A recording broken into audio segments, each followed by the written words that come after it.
Hello. Oops, I'm back on. There you go. All right. Am I on? Oh, I'm on. Woohoo. I am. So did the new slides, were the new slides there? This is the old one. Oh, yeah. Sorry. I just have to look at these. I borrowed that from the ETS people, so I have to buy my own this summer. I have to figure out this is the sort of thing I should get. I don't know. Yeah. I feel like that's good. All right. What do we got? I'll start in the back, since now I know that it's Mark and Nate and Corey and Patrick. How was that? No, it's Mark and Corey, Nate and Patrick. There we go. I was close. All right. One of y'all. What do you got? Combustion engine. Because things combust inside. And what's the analogy to IT? Why is that a good analogy?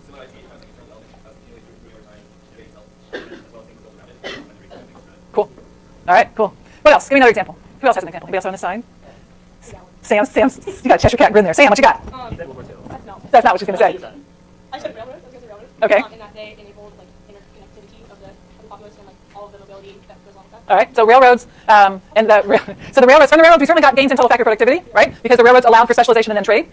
And the increased quantity of railroads, Vogel argued, added a little bit to GNP. All right, what's next? Somebody else. Beyond Colin is Nick. Ian. Who's Nick? I know that Nick. Who's the other Nick? He's not there? Oh, that's nasty. I know. All right, Ian. Public electrical grids. Okay, I'm not a real techie kind of girl. Public electrical grids. Just give me a definition. Well, I just mean like the utility of electricity. Okay, electricity. I get that idea. Like when, I mean, you could, so you wouldn't try to sell things that you never require electricity if nobody had electricity yet. So okay. Like the IT things, like you don't send emails if nobody else has an email address yet. Right. So not just electricity, but the fact that households had electricity, businesses had electricity, which then enable you to sell an electric sewing machine because people can use an electric sewing machine instead of a treadle sewing machine.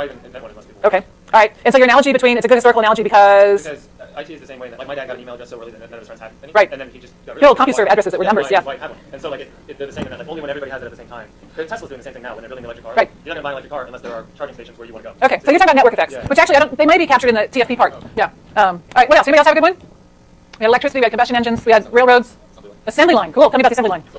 Actually, talk louder so you can tell them too. It increases productivity for workers because they don't have to worry about walking to different places in order to finish goods. They walk to the next station, drop off goods, and leave the station area and work. Okay, so it increases productivity, and is it an increase in, is it capital deepening or the other one, which I forget what it's called, or TFP, or both? I think it could be both because you're capital deepening because you're investing, your business are going to invest more in developing and producing assembly line. Okay. And then also it's TFP because the workers are more. Okay, so one of the key things about IT is it's both capital deepening, right, more computers per person, and it's an increase in TFP. So it's more computers and better, faster, perhaps network effects. So, all right, what else? Anybody else have one? How am I doing this time?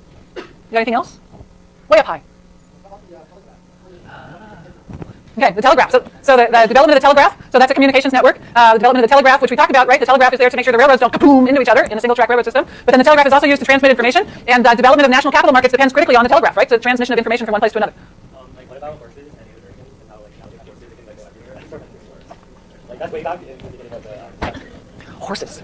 We did talk about horses, because there was an article about horses that I didn't have you read, but I referenced for you. And increased, so you could get more horses per person, increased productivity, and you can't get, well, you could get better and faster horses, but that's not really the idea. But there could be TFP gains from the horses from the specialization and trade. Does that work? Is that where you wanted to go? You said, like that's not where you wanted to go, but is that okay? Cool. Anything else? I'll take one more. Yeah, go. The printing press.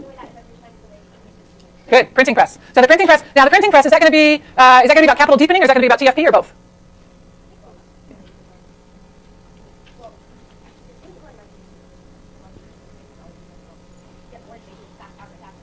Okay, so you get the capital deepening because they can, with the printing press, they can publish pamphlets, for instance, or books much more rapidly with the printing press than they could before. So the printing press is much faster than the guy with a pen. And the development of the printing press, which allows, as you say, the transmission of information more widely, increases total factor productivity. So there have been economic historians who've done work on the development of the printing press and how that contributed to economic growth. Cool stuff. Last one, Dennis.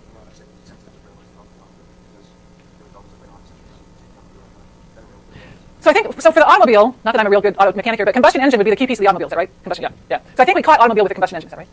Yeah, cool. All right.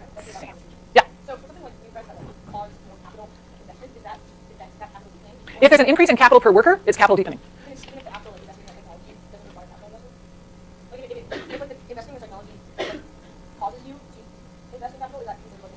you have an example in mind? Because I'm not following the question. Oh, because there's an actual machine that is the printing press. So the people who are producing books have substituted a machine for an ink pen. Yeah. So the printing press is a machine that substitutes for old paper in a pen. Yep. In the K, yes, no. Human capital would be included in TFP. Yeah, so smarter people would be included in TFP. Yeah. No, but L was just numbers of people and H was hours, so.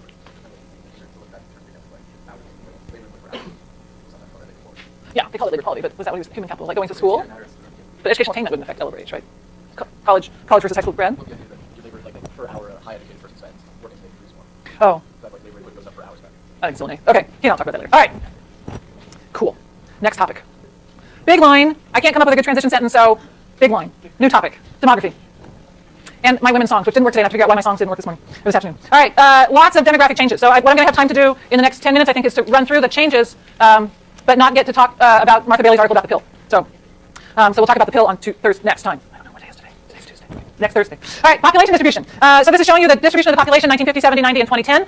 And so you can see the baby boom moving through the population. The baby boom, remember, is the people born 1946 and 1964. And so you see, for instance, in the 1950s, a much larger share of the population was under 5 in 1950 than has been the case since. Those people who were baby boomers born 1946 to 1964, by 1970, they're like 26 to 20 years old. So they're sort of moving in here. So at that point, they're in the middle part of the distribution. And by 1990, they're in their 40s. And so now they're in this bulging part of the population. By 2010, they're moving into 50s and into their 60s. And so you can trace a baby boom through the change in the population structure for the United States. Because we had this big boom in the number of births, 46 to 64, this population structure has not been stable and will not be stable until the baby boom, and any echoes of the baby booms are all gone. So it's a big difference, though, right? So we talked about the population structure a little bit when we were talking about Social Security and Medicare and old age dependency ratio. When you have a much larger share of your population, so now 13% over 65, being supported by a smaller share of the population in the working age group. We talked about that on previous day, and that puts pressure on social programs.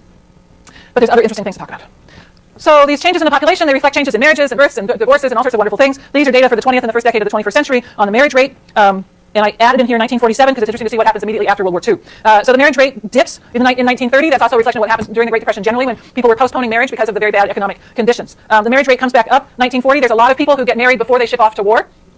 So, oh, Johnny's leaving for Europe tomorrow. Let's go get married tonight. And then Johnny comes home in 1946 and 1947, and oops, that didn't work out so well.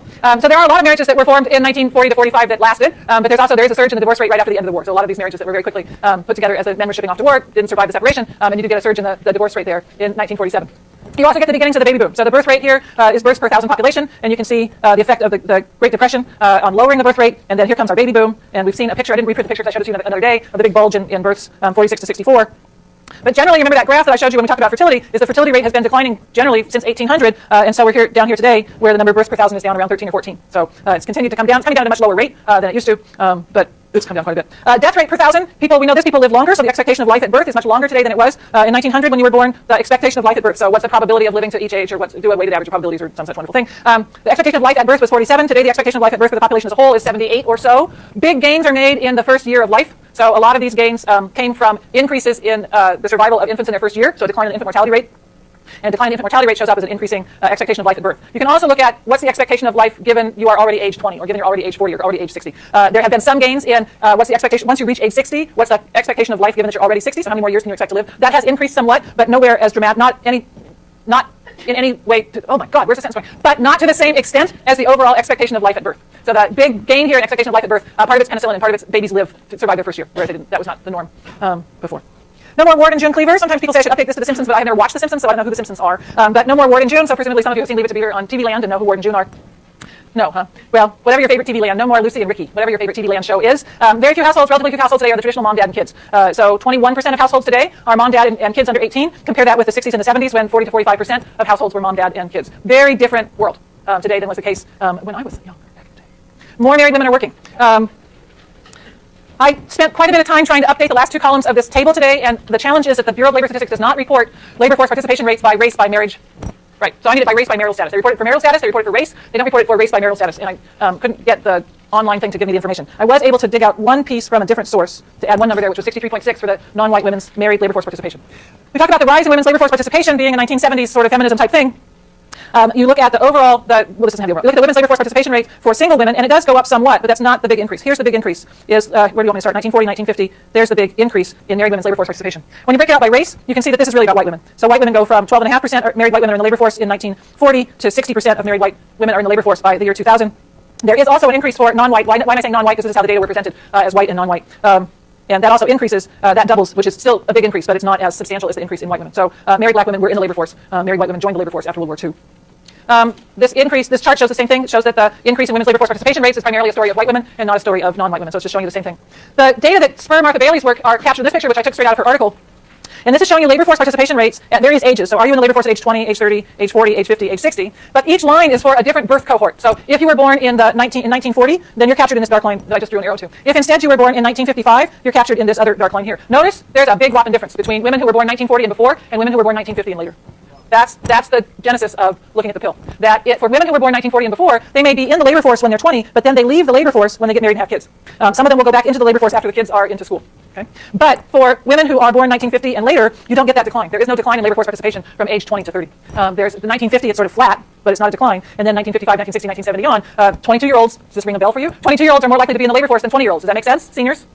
Remember that being unemployed means you're in the labor force. Looking or working counts as being in the labor force, right? So there's been a huge difference in the behavior of women in their 20s vis-a-vis the labor force. And this difference comes comparing the decade of the 50s, people who were born in the 50s versus those who were born earlier. We will start there on Thursday when we can talk about things like sex and the pill and all that good stuff.